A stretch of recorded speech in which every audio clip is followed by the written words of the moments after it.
And now to introduce you to Fleur.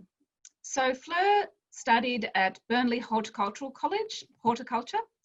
Fleur's worked for local and state government, for TAFE and Charles Sturt University, in teaching and other roles in the fields of science, conservation, land management and revegetation. And she also has a wonderful garden at Warragee, which you will be hearing more about today. So thank you again for joining us. Thank you, a big thank you to Fleur for being our presenter. And now I'll hand you over to Fleur. Okay, thank you, Lizette, very much for the introduction, and thank you to everybody for coming. It's great to see such interest in this topic. Yep, okay, I'll make a start.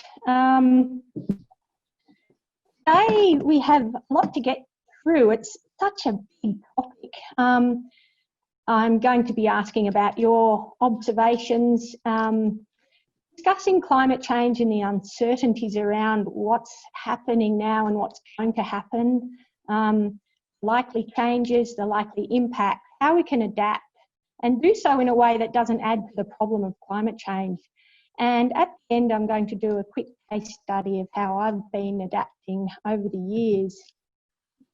Okay, so, oh, and just another thing to add before I get into the presentation. This will be available to you with my notes, so there's no need to take notes. There's going to be a lot of information presented, but hopefully if you're interested, you can go back and look at the presentation later. So no doubt you have observed changes in your own gardens and districts.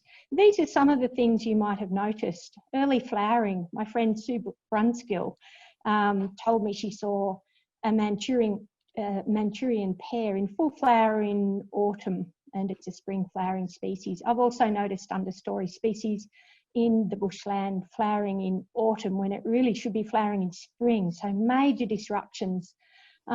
Things like pollinating insects and birds arriving at the wrong times to pollinate those flowers. Heavy downpours is a major change that you may have been noticing in recent years. Early seed production. I picked seed off native plants a few weeks earlier than in previous years. You might have noticed new birds arriving in your neighbourhood or indeed new weeds. Okay, so we're going into a new and uncertain world, unfortunately. We need to be open-minded, we need to be keen observers and making adjustments as we go and sharing our learnings. So we need to adapt, even though we don't have this perfect knowledge that we would like. The science is still evolving and there's still a lot of work to be done. So we need to plan for the projected climates and increased fire danger, but also adapt to what's happening already. So what are the projections for our area? Daily temperatures will be increased. They are increasing. They'll continue to increase over the coming decades. It's going to be warmer and drier in these parts. We'll have more temperature extremes, more heat waves. The rainfall will continue to be variable, but likely to decline in spring and autumn and winter. We'll be having fewer and fewer frosts and more extreme rainfall events. And the fire danger, as we've seen from this black summer we've just had, we can expect more of these kinds of seasons as the years go by. If you're wondering where I've got this information, it's from the State of Victoria 2019, and in the reference section you'll find more details there that you can go to afterwards and see for yourselves. So Wodonga is predicted to become like Forbes in the coming decades. I guess many of you have been there. Here's a picture of the post office. So this is what we call an analogue town. It's a town that we compare and say, okay, this is the sort of thing that we can expect in the future. So here's a range of handy tools and resources for those climate projections that you can go and do some more research if you're interested. Okay, so what are the likely impacts to be? So one key thing about plants is that they respond to extremes. And so the extremes that we'll likely be seeing are drought and heat. They're the big things. There's going to be a huge effect on biodiversity, and we're already seeing that. Major impacts. And that's an area where us as gardeners can really help. And if we have people in whole neighbourhoods, even planting just a few things here and there that can help with the wildlife in their gardens, that's going to have an impact. So that's a really positive message. So let's talk about hot weather impacts. Now, I'm hoping you can see both these pictures. On the left is a jacaranda in Fremantle suffering from sun scald in 2010, and on the right is a maple suffering from severe summer sun scald in Melbourne in 2010. And you might be shocked, it looks like it's had some mechanical damage, but that is from heat and the sun. And we'll be seeing these things not just on the bark, but also leaves, the flowers, the fruit. We'll be seeing plants drying out, the branches dying back, saprophytic fungi on dead wood, on trees. We'll see leaf fall. Eucalypts are very good at this, and inhibited growth. Okay, so impacts of drought on plants. Basically, the plants are drying out, and then they're suffering from starvation because their metabolism shut down. Then they're very prone to pathogens. So we're talking insects, bacteria, fungi, things like that. Drought damage can be acute, so we could have a really severe dry, hot season, and it can be chronic. Yes, we've seen chronic drought already in the early 2000s. And depending on what happens after that, the trees may recover over the coming years if we have good seasons, or they might die. So what to do? We need to adjust to these changes already happening now and things that are predicted. And really it's all about managing risk. That's what adapting to climate change is, I guess. It's important to do so in a way, as I said before, that actually reduces the sources of greenhouse gas emissions in our gardens. So reducing and recycling, gardening sustainably, but also as gardeners, we have a real opportunity to lock up carbon and do good and slow down the climate change. So the key points, I'm quickly going to race through this. There's a whole lot of links and resources so that you can spend time afterwards, more time on these topics, but these are the things I'll be covering. So just a word about heat waves. This is something we've already experienced. We need to be prepared for more and more heat waves. So days and days in a row of really hot weather. So we can monitor the weather forecasts. We're lucky we have such great forecasting. Watering the ground deeply beforehand. If we have vulnerable plants, mulch is going to be a key adaptation. In the productive garden, shade over the vegetables, even over the fruit trees. I don't know if anyone's been to the community garden in Alice Springs. It's very common to see, and this photo is from that community garden. This is common, people growing their vegetables under shade. We need to prevent the soil from warming up too much. So if you have raised beds, you'll need to protect the sides of those beds. In the long term, we need more shade. This is a key point. So we need these to create these microclimates, and the best way to do that is to plant it. We need to pay special attention to species selection, and there's some really good tools to help us do that, which I'll talk about later. Improving the soil structure is key as well, with organic matter, because that's going to make our soils more able to absorb the water that does fall from the sky. And healthy plants are more resilient to these extreme conditions that come along So, as I said before, adapting to climate change is managing risk, and the best way that us as gardeners can do that is to have diversity, and more diversity perhaps than before.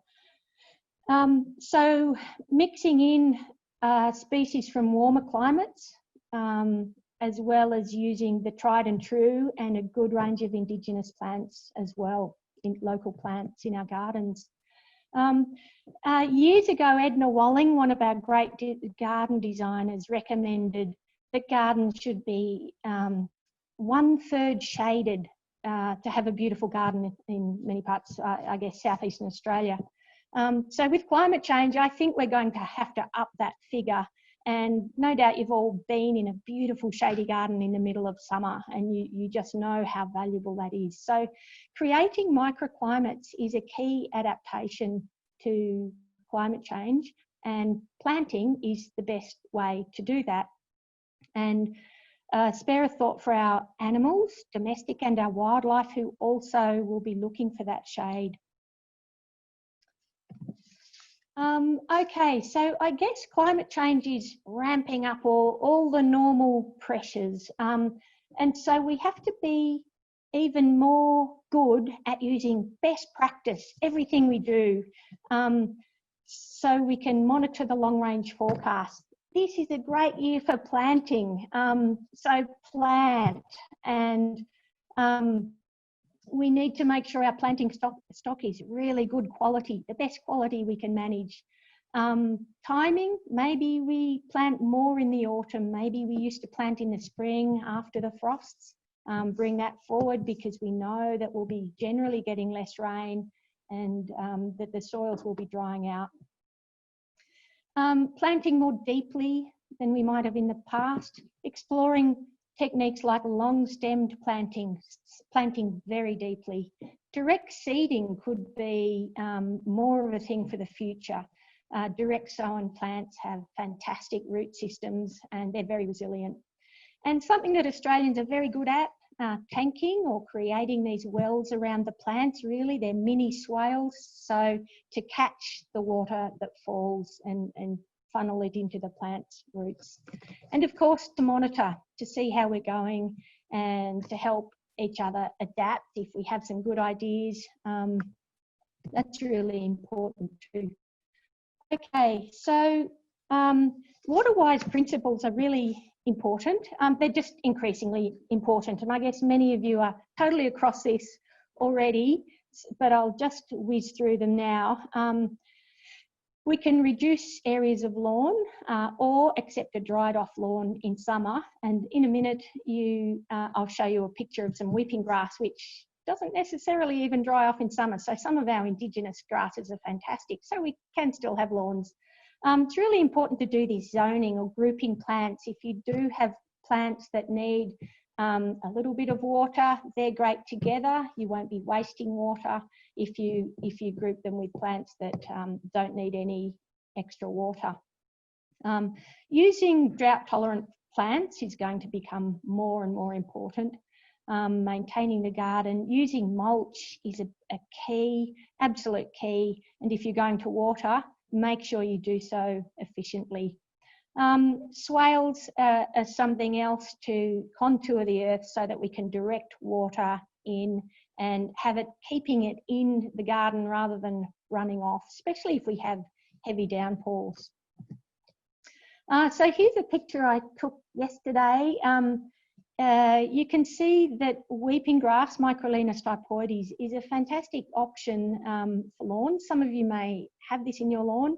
I'd love to hear about it if you do. Compared to many native grasses are tussocky, so not really great lawns. There are some exotics that are drought tolerant, and they do have ratings these days, and you can get 5-star ratings for a couple of drought tolerant exotic grasses. If you are going to water a lawn, if you do happen to have lots of water, infrequently, deeply, and in the morning is best. One tip is to have a look at South Australian government websites and Western Australian government websites that are already really feeling the effects of climate change, and seeing what they're recommending is quite interesting. Mulch, as I said, I can't emphasise enough what a key this is. It's keeping the soil cooler, keeping the plant roots cooler, reducing moisture loss from the soil, limiting weeds, and particularly important for reducing erosion from these really heavy downpours that we're getting more of. And of course, over time, it's improving the soil structure, adding organic matter, which is good for drought proofing. Okay, let's move along. Now, fire, flammability, that's a problem with mulch. And I guess we come across these dilemmas, and I've come across a really good sort of a garden ecologist at Castlemaine, Cassia Reid, and she writes some good blogs. You might like to go and have a look at her site afterwards. But she promotes this idea of living mulch, which is fire retardant, small, low-growing native ground covers that do all the sorts of things that we want from mulch, but they're not flammable. Okay, there's some handy tools. You can actually calculate how much water your garden needs. This Canberra plant selector is another fantastic tool, and it includes things like water requirements, sun or shade, flammability, for all different kinds of native and exotic plants. So have a look at that. And a great book by Walsh, Waterwise Gardening. Okay, so there's so many things to consider. And I came across this model of a plant selection process that I really liked. And the rest of my talk's going to follow some of this format.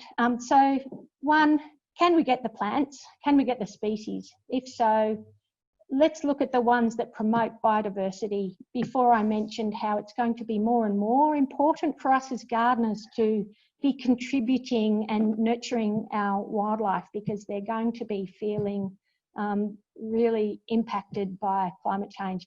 So biodiversity promoting is the first one. Then from that pool, let's look at the low flammability plants. Then let's look to see if they're weatherproof, and I would add climate proof. And then there's a few other things that we won't really talk about today. So adapting, biodiversity promoting. So all of these things that you'll see on the Gardens for Wildlife website are great. Basically, again, it's diversity in plants, lots of different types of plants, and in layers. So we need ground covers, middle layers in the understory, and then some trees as well. We want lots of flowers year round, protective prickly plants, great for small birds in particular. Water, it's a good idea to have it in the shade for those heat waves, and we can consider even putting nest boxes into our gardens. And there's a great resource here, Gardens for Wildlife, a Gardener's Guide from Cassia Reid. She emphasises the importance of us as gardeners in contributing to biodiversity and nature conservation in our gardens. She gives some great diagrams of a garden spectrum from basically cement, where there's not a lot of biodiversity at all the way through, you know, the different types of bush gardens up to bushland. So, and she lists these, thinking about plant selection in order of decreasing wildlife value. The habitat heroes are indigenous plants. And then a good trick is, if you want to introduce more diversity, other natives from the same local plant families and genera. And then exotics with benefits, for example, provision of nectar, and then other exotics. They could be things like deciduous trees, which are important. So have a look at that resource. Here's another one I found, birds in Dubbo backyards. It's a great native plant list. And as our climate is predicted to become more and more like Dubbo and places like Dubbo and Forbes, you might find it instructive to check out that list. And it has some the different species and some bird planting tips there. Okay, so the big one, low flammability, and I recommend this book by the CFA, Landscaping for Bushfire. it's going to be of particular concern. It is increasing fire risk. And so the CFA have 4 principles of garden design. And the first one is this idea of defendable space. So we're trying to minimise embers and radiant heat in particular. And that's in about a 10-metre zone around our buildings and houses. So important to remove flammable objects from around the house. Break up this continuity of fuel and avoiding flammable mulches. And then carefully selecting and positioning and maintaining the trees. There's quite a bit to it, and I'm just going to skim over it really. But you can see from these pictures in my garden, one where I have raked around the tree, the gum tree, and all the debris, and one where I haven't, and it's easy to see which is more flammable. Okay, there's a really good plant selection key available here, and it's a good practical tool. And you can see they give different plants a Firewise rating, an overall flammability rating, and other advice. It's good. You can also look up the Australian Native Plants Society. They have lists. The Tasmanian government has a great list too. And again, have a look at that Canberra plant selector. It has hundreds of species and it includes flammability. Okay, so you might be a little bit confused about the different terms that are used. Fire resistant, these are plants that survive being burnt and they can regenerate. Fire retardant are less likely to be burnt, but the CFA and everybody else you read in this space emphasise that everything will burn if the conditions are right. So it's so much more than just what the species are, but how you arrange them in the garden and how close they are to the house and how you maintain them. Okay, so plant selection. What do we want? Plants that grow, flower and set seed. We actually want plants that will thrive, and in Australia we tend to refer to plants as drought tolerant, which sounds like they'll hang in there, but in America they talk about xeriscaping, and it's like they're talking about plants that thrive in arid or semi-arid conditions, and this is what we want. So before I go more into plant selection, and I see I'm running out of time, Lizette, aren't I? Plants have 3 adaptations, and I'll start to whiz through a bit quicker. The first one is beating a temporary retreat, as Ricard says. Geophytes, things like bulbs, corms. There's a lot of orchids and lilies. Then we have the annual life cycles, the kamikaze strategy, producing lots of seed but dying for the hot part, and then conserving water, both above and below ground adaptations. And I put this in because I can't give you lots of lists of plants, but these are like the principles. So if you can look at these sorts of things, and then you'll have an idea of their drought tolerance. Okay, so adapting weather and climate proof. Indigenous species, have a look at that Analogue town, the place that we're likely to become more and more like in the coming decades. Look at the climate envelope. So this is the rainfall and the temperature. Temperature is a key limiting factor for plant growth. And there's a tool here, the tool kit for climate-ready revegetation that you can use as gardeners, but also if you're planting larger areas. Okay, if you're planting non-local natives, look around what's worked, talk to other gardeners and gardening groups. If you're worried about it being a potential invader, that's a serious consideration, and there's a great website there on weed futures, and I think they list over 700 species and the predictions of whether they might become weeds in the future. Look at the soils, and also are they wildlife friendly, which we've also covered. Here's some great local resources, so many resources at our fingertips. I've mentioned the Canberra plant selector. Have a look at that, it's great. The Wake Arboretum, some of you may have been here in Adelaide. It's a fantastic resource and likely to become even more important. They have a whole lot of evergreen and deciduous species. They haven't watered them since 1960, so it's a really good example of somewhere that's hotter and drier already, and we can see how they're going. So a great resource. Another great resource is this study that was done in Melbourne just a few years ago, and they've been around looking at 100 cities in the world, and they've figured out that a whole lot of species aren't going to do so well in the future. A whole lot of species that are street trees in Melbourne at the moment. But they've also, luckily and thankfully, they've come up with a list of about 150 species that aren't currently grown in Melbourne that could thrive there in the future, even up to 3 degrees of warming, which is quite extreme, but predicted. So, and I think that's quite useful for us too, and that's available on the internet. The productive garden, I just listed there some fruit and nut trees with low water requirements. Here's a few options for the vegetables. We've already mentioned shade, zoning to a shadier place, maybe in the northeast side of your house. You might consider no sun garden. Lizette, should I cut to the case study? How are we going? I can't hear you actually, but I'll keep whizzing through.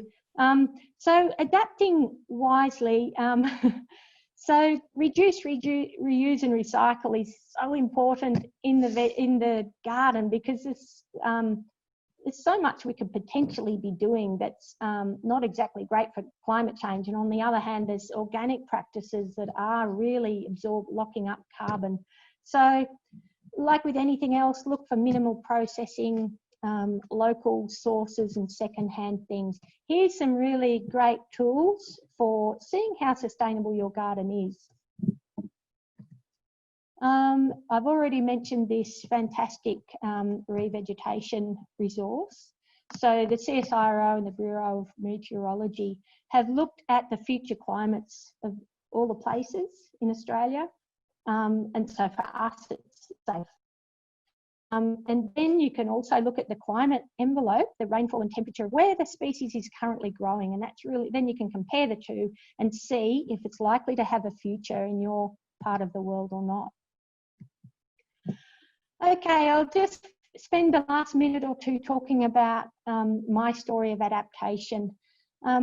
20 years ago, I made the mistake of planting brittle gums, Eucalyptus monifera, at our place. Here was my dream on the left. It's the Beechworth Golf Course. Here's what happened on the right. It's a species on the edge of its range. It's just been a bit too dry. It has provided us with firewood, which has been great, but I'm replacing that species now. Since Black Saturday, I've increased the defendable space. So you can see all of that mound used to be a native garden, and now I've still got my native garden, but it's much further away from the house. I'm putting in more hard landscaping, and this is a great thing, that a way of reducing flammability in your garden. I now have a structure where I can put shade over the vegetable garden in summer, and I use old secondhand shade cloth that I already had. I've planted a whole lot of deciduous shade trees in my garden that I never used to have. I used to have pretty well an indigenous garden.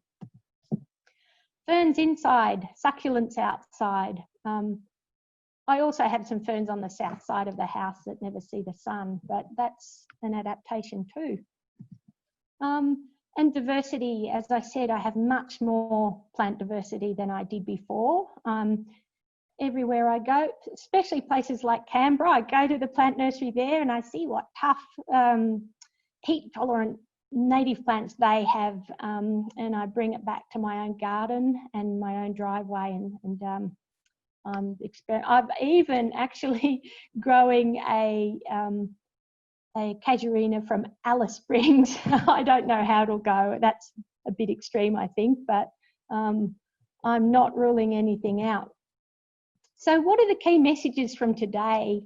I guess it's even more important to follow best practice. So that's all the things like Waterwise, planting techniques and the quality of the stock we plant.